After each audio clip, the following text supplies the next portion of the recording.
جو باتیں بتائی جائیں ان پر عمل کرتے ہیں، اور ایسے وہ لوگ ہیں جن کو فرشتے اپنے پروں کے نیچے ڈھانپ لیتے ہیں۔ آپ بڑے خوش نصیب لوگ ہیں، اللہ کے فضل سے ایسے موسم کے اندر بھی آپ نے کچھ دور سے کچھ قریب سے آپ نے یہاں حاضری دی۔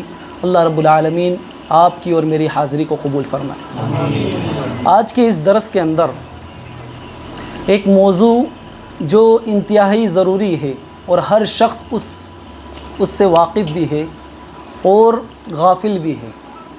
سب مانتے بھی ہیں کہ موت ایک اٹل حقیقت ہے، اس کے بارے میں کسی کا شک نہیں کہ کوئی یہ کہے کہ میں نہیں مر سکتا، کیونکہ اللہ رب العالمین نے جب انبیاء کرام کو موت سے چھٹکارا نہیں دیا تو ہم کون ہوتے ہیں؟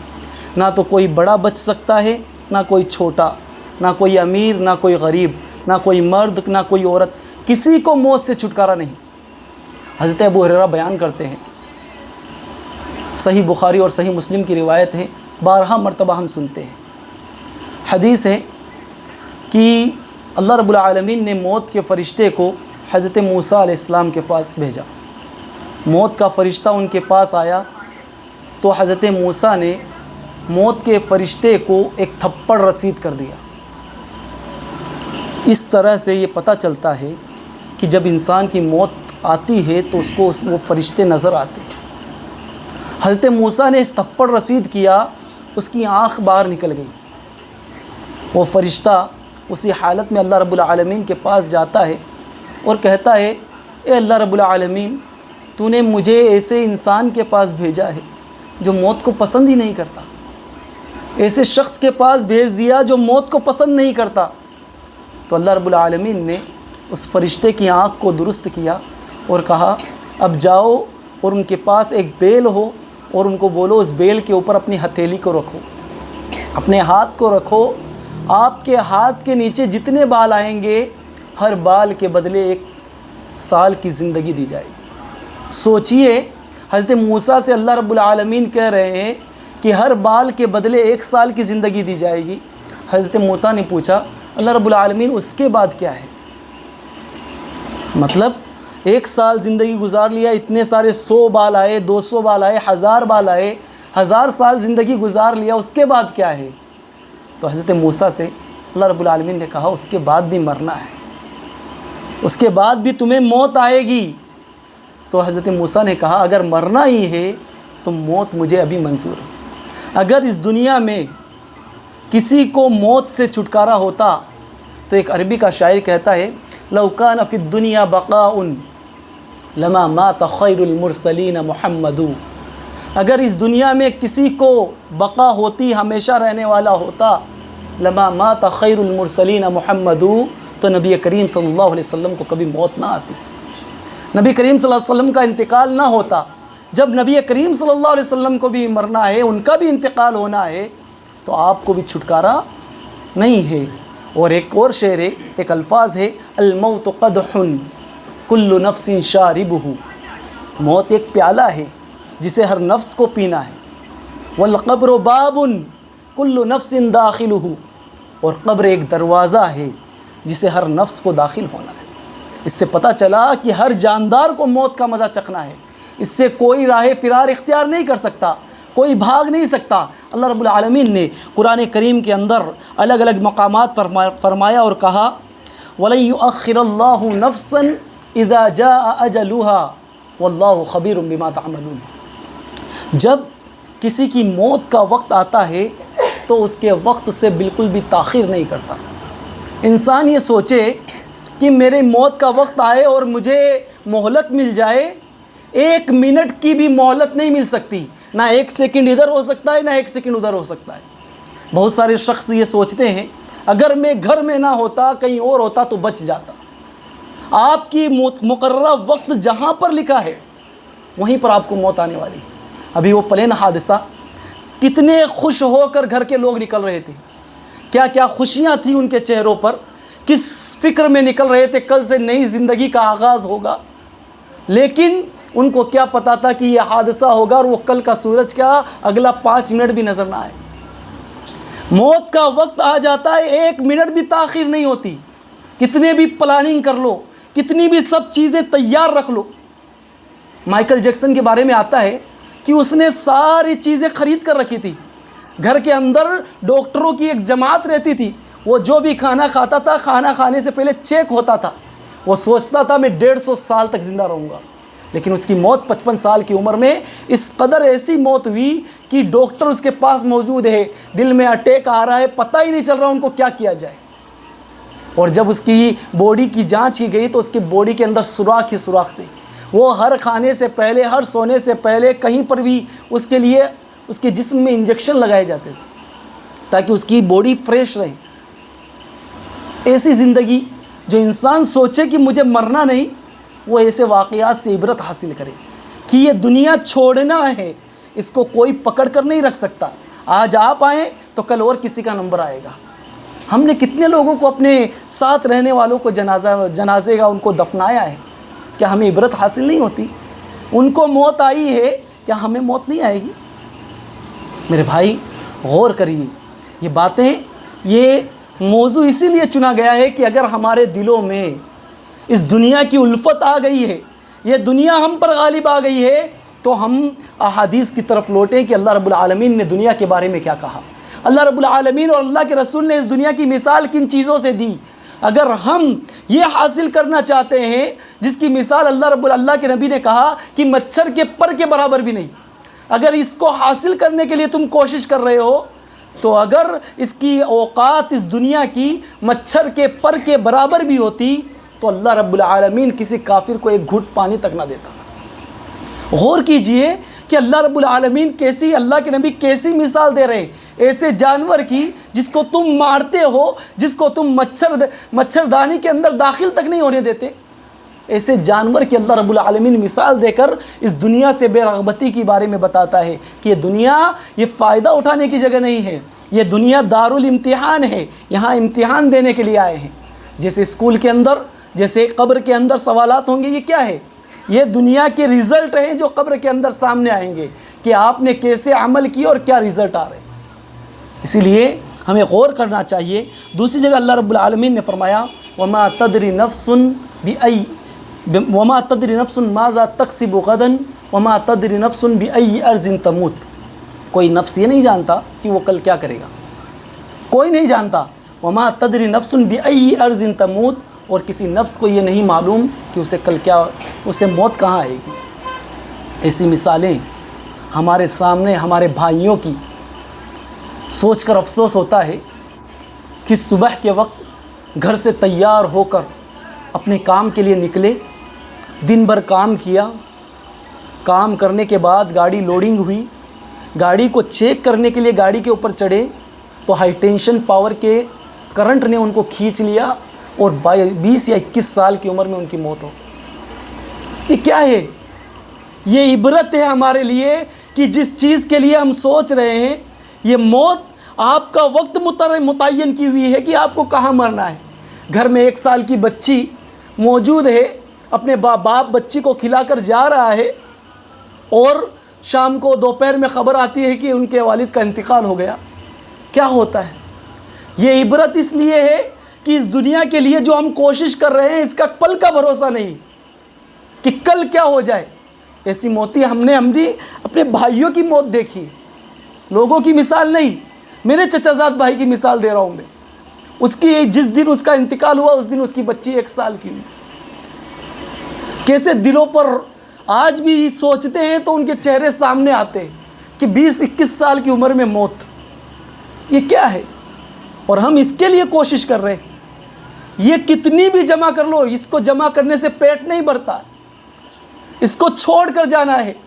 اسی لیے موت کو ہمیشہ یاد رکھو. جو شخص موت کو یاد رکھتا ہے اسے بڑے انعامات ملتے ہیں.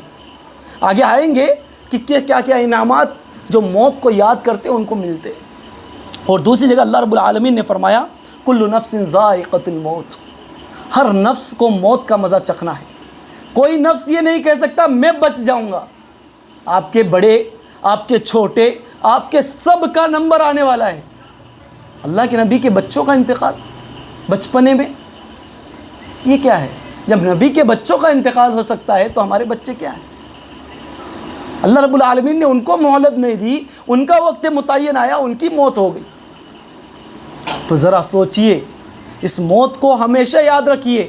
یہ موت اگر یاد رہے گی تو ہمیں دنیا سے بے رغبتی ہوگی، یہ موت اگر یاد رہے گی تو ہم اللہ کے قریب ہوں گے، یہ موت اگر ہمیں یاد رہے گی تو ہم جتنے بھی نیک اعمال ہیں وہ کرنے کی کوشش کریں گے۔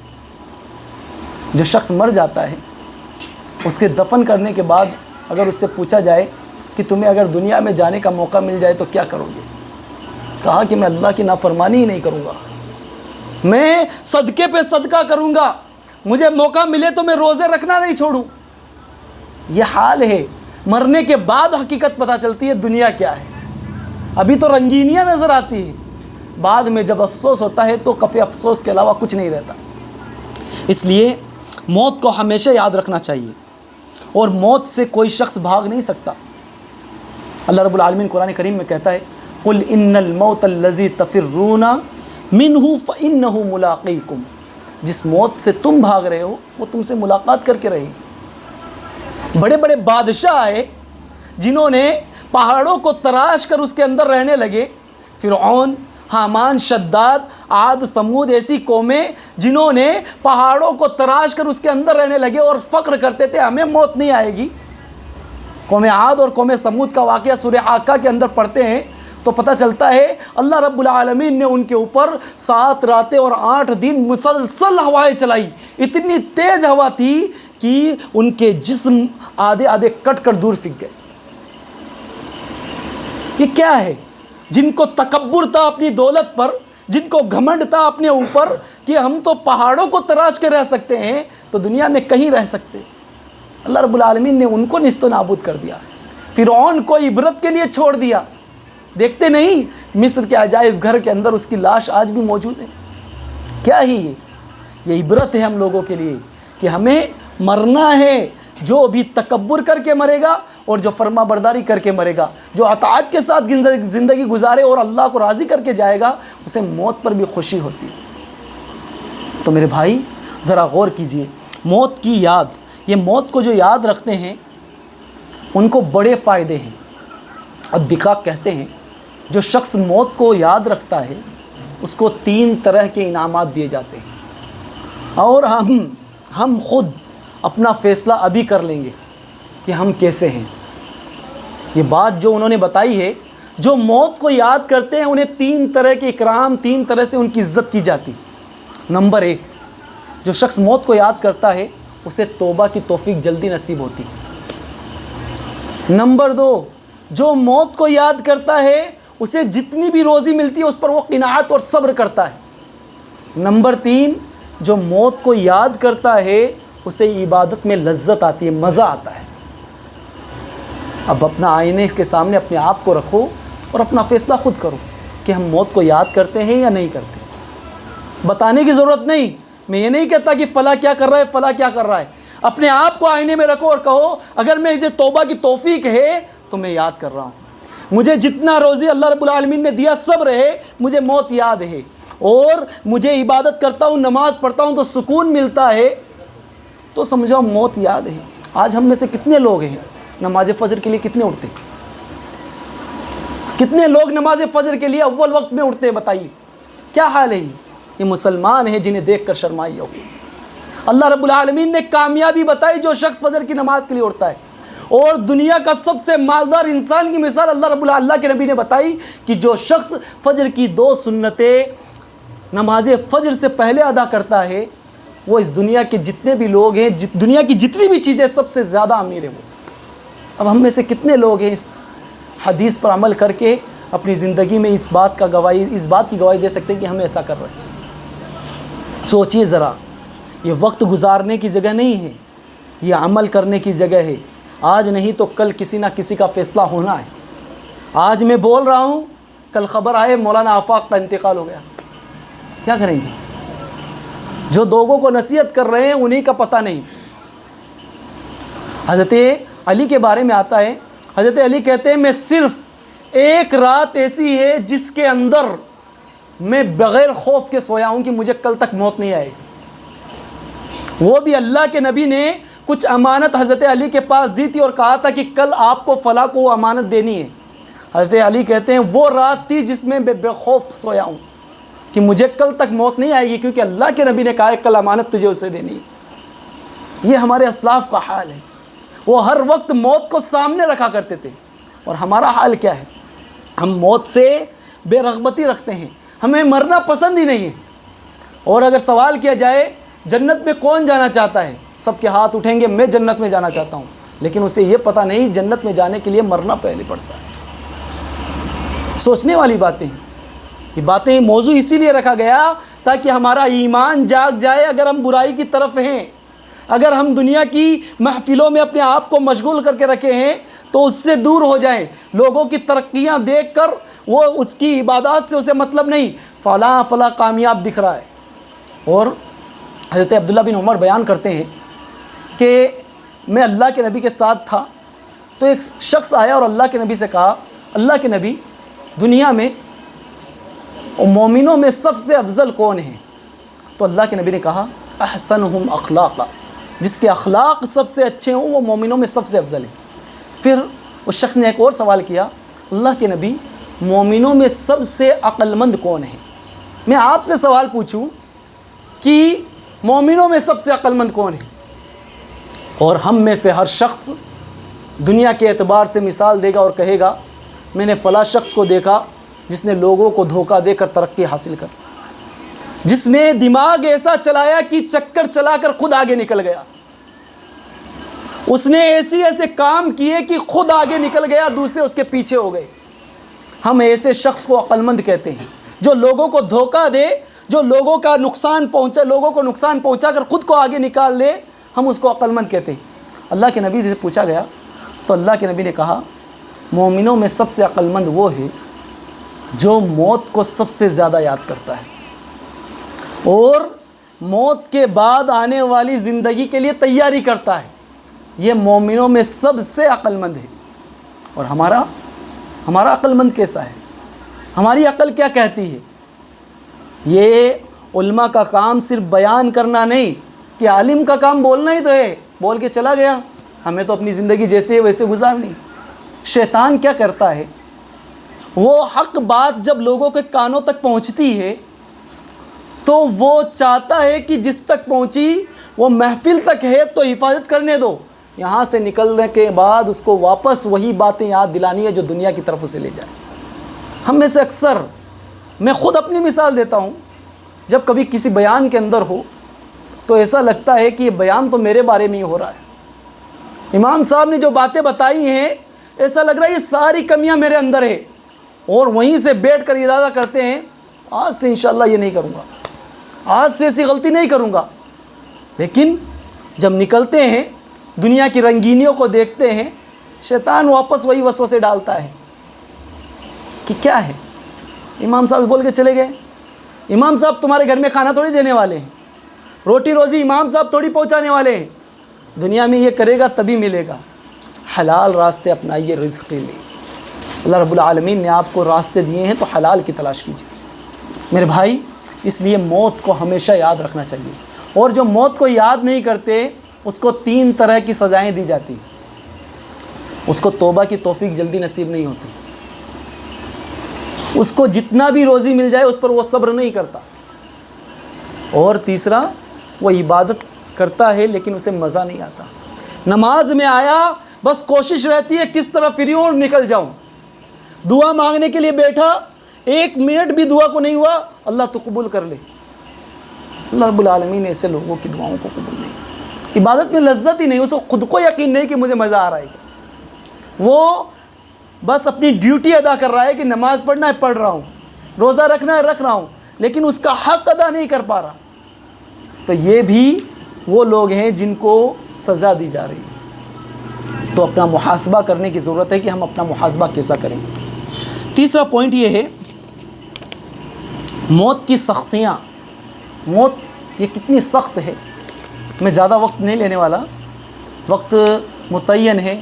یہاں پر جماعت کا ٹائم بھی 8:30 پہ اذان کا ٹائم ہے، تو میرے بعد بھی ایک شیخ ہیں. میں کچھ باتیں بیان کر کے اپنی بات کو ختم کروں گا.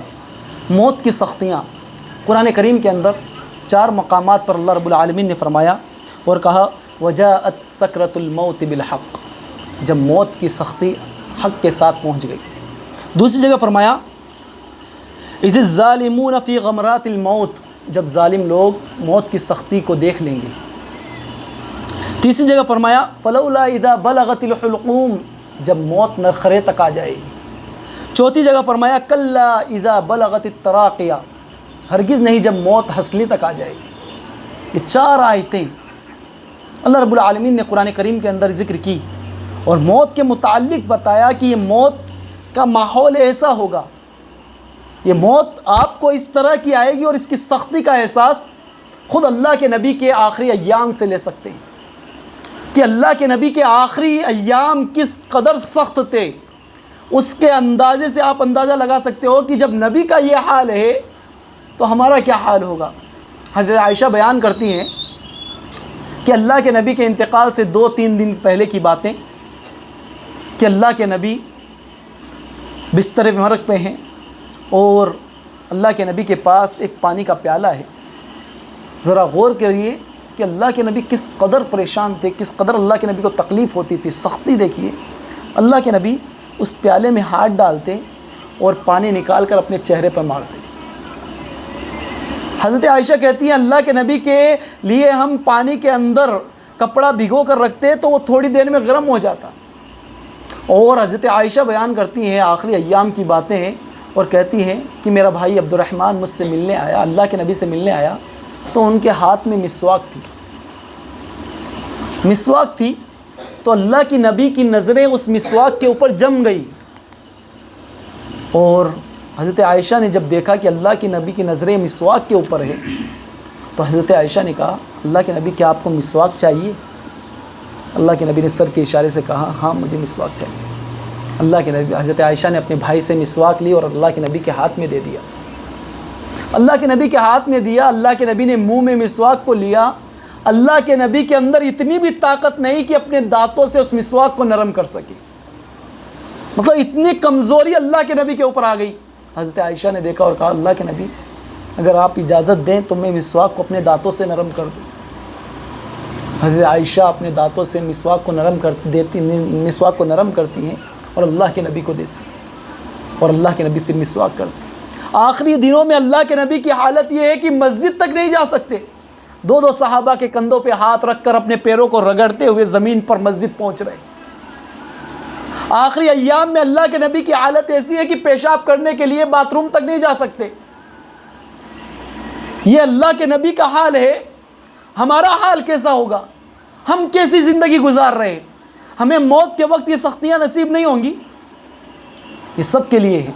حضرت عائشہ کہتی ہیں آخری وقت میں اللہ کے نبی کو جب پیشاب لگا تو میں نے پیشاب کا برتن کسی سے منگوایا اور وہ پیشاب کا برتن لانے والا لینے گیا، اس کے آنے سے پہلے ہی اللہ کے نبی کے ہاتھ ڈھیلے ہو گئے، اللہ کے نبی کا انتقال ہو گیا۔ انا للہ و انا الیہ راجعون۔ یہ آخری وقت کی سختیاں ہیں۔ اور پھر حضرت عائشہ اللہ کے نبی کے انتقال کے بعد کہتی ہیں اب مجھے کسی کی موت پر اتنا تعجب نہیں ہوتا، کسی کو موت کے وقت تکلیف ہوتی ہے تو مجھے اتنا تعجب نہیں ہوتا کیونکہ میں نے اللہ کے نبی کی موت کی سختیاں دیکھ لی۔ یہ اللہ کے نبی کا حال ہے کہ ان کو بھی موت کے وقت تکلیف ہو رہی ہے تو عام امت کے لوگوں کو تو ہونی ہے۔ تو میرے بھائی ذرا غور کریں اپنے اندر، اپنی اصلاح کریں، اس دنیا کی رنگینیوں میں اپنے آپ کو ملوث نہ کریں۔ اور انبیاء کے بعد سب سے افضل مقام صحابہ کرام کا ہے، اس کے بعد تابعین کا ہے۔ ان کا حال کیا تھا موت کے وقت؟ حضرت ابو درداء کے بارے میں آتا ہے کہ جب ان کی موت کا وقت قریب آیا تو وہ رونے لگے تو ان کی بیوی نے کہا آپ کیوں روتے ہیں؟ آپ تو صحابی رسول میں سے ہیں۔ کہا کہ میں اس لیے رو رہا ہوں کہ مجھے اللہ رب العالمین کون سے گناہ کی وجہ سے میری پکڑ کر لے، کون سی چیز کی وجہ سے اللہ رب العالمین مجھے پکڑ لے۔ جن کے بارے میں رضی اللہ عنہم ورضوا عنہ کا سرٹیفکیٹ جن کو ملا، وہ موت کے وقت رو رہے ہیں اور کہہ رہے ہیں کہ اللہ رب العالمین مجھے کون سی غلطی کی وجہ سے پکڑ لے۔ اور حضرت ابو ہریرہ جو اتنی ساری حدیثوں کے راوی ہیں، ان کی موت کا وقت قریب آیا تو رونے لگے۔ لوگوں نے کہا آپ کیوں رو رہے ہیں؟ کہا کہ میں دنیا چھوڑنے کے غم میں نہیں رو رہا، میں اس لیے رو رہا ہوں کہ میں ایک لمبے سفر کے لیے نکلنے والا ہوں، میں ایک لمبے سفر پر نکل رہا ہوں اور میرے پاس سامان سفر تھوڑا ہے۔ یہ ہمارے اسلاف کا حال ہے کہ وہ موت کے وقت کس قدر ان کی حالت ہوا کرتی تھی۔ میرے بھائیوں، باتیں بہت سی ہیں اس موضوع پر بیان کرنے کے لیے۔ یہ موضوع ایسا ہے کہ ہمارے نفس کو یہ جگاتا ہے کہ ہمیں اللہ کی عبادت کی طرف لوٹنا ہے۔ یہ موضوع ایسا ہے جو ہمیں سکھلاتا ہے کہ یہ دنیا یہ فائدے کی جگہ نہیں ہے۔ اللہ رب العالمین نے اس دنیا کی جو مثال بتائی وہ صحیح ہے۔ وَمَا الْحَيَاةُ الدُّنْيَا إِلَّا مَتَاعُ الْغُرُورِ، یہ دنیاوی زندگی محض دھوکہ ہے، دھوکہ ہے، اور ہم دھوکے کے لیے دوسروں کو دھوکہ دے کر دھوکے والی زندگی جی رہے ہیں۔ میرے بھائیوں، اللہ رب العالمین سے یہی دعا ہے کہ میں نے جو بھی آپ کے سامنے اللہ کے نبی کی سیرت کے متعلق اور جو بھی قرآن اور حدیث کی باتیں آپ کے سامنے رکھی، اللہ رب العالمین مجھے اور آپ کو اس باتوں پر عمل کرنے کی توفیق عطا فرمائے۔ اللہ رب العالمین ہمیں موت کو یاد رکھنے کی اور موت کے بعد کی زندگی کے لیے تیاری کرنے کی توفیق عطا فرمائے۔ آمین، تقبل یا رب العالمین۔ اقول قولی ھذا استغفر اللہ لی ولکم ولسائر المسلمین۔ السلام علیکم ورحمۃ اللہ۔